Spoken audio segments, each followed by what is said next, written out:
Ngayon ay pag-usapan naman natin at kilalanin ang 6'5 inches na napasama sa 3-team deal na nangyari kay Damian Lillard at bali-balitang ma-trade sa Warriors kapalit ni Chris Paul.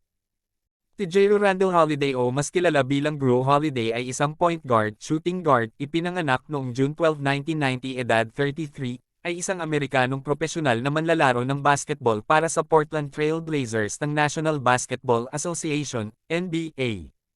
Naglaro siya ng basketball sa kolehiyo sa UCLA Bruins bago napili ng Philadelphia 76ers sa unang round ng 2009 NBA draft na May 17th overall pick.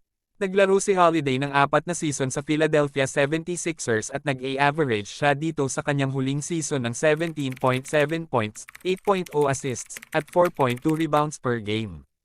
Bago na trade sa New Orleans Pelicans noong 2013, at naglaro siya dito ng 7 season at nag-a-average naman siya dito sa kanyang huling season ng 19.1 points, 6.7 assists, 4.8 rebounds at 1.6 steals per game.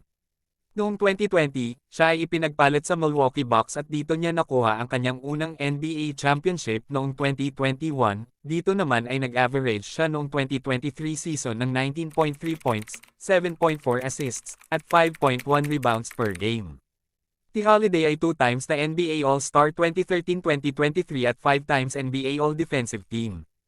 3 times NBA All-Defensive First Team, 2018, 2021, 2023. 2 times NBA All-Defensive Second Team, 2019, 2022. NBA Sportsmanship Award, 2021. 3 times NBA Teammate of the Year, 2020, 2022, 2023.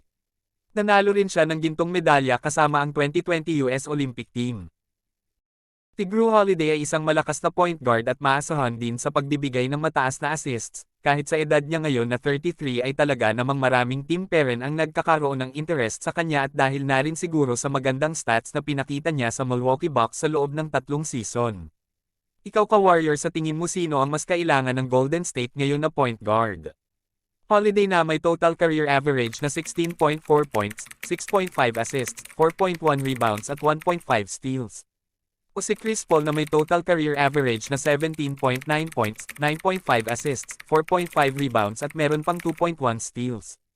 I-comment mo na sa ibaba kung sino nga ba, at kung point guard nga ba ang kulang at hanap ng Warriors. Maraming salamat sa panonood, pa-like, follow and share na rin bro.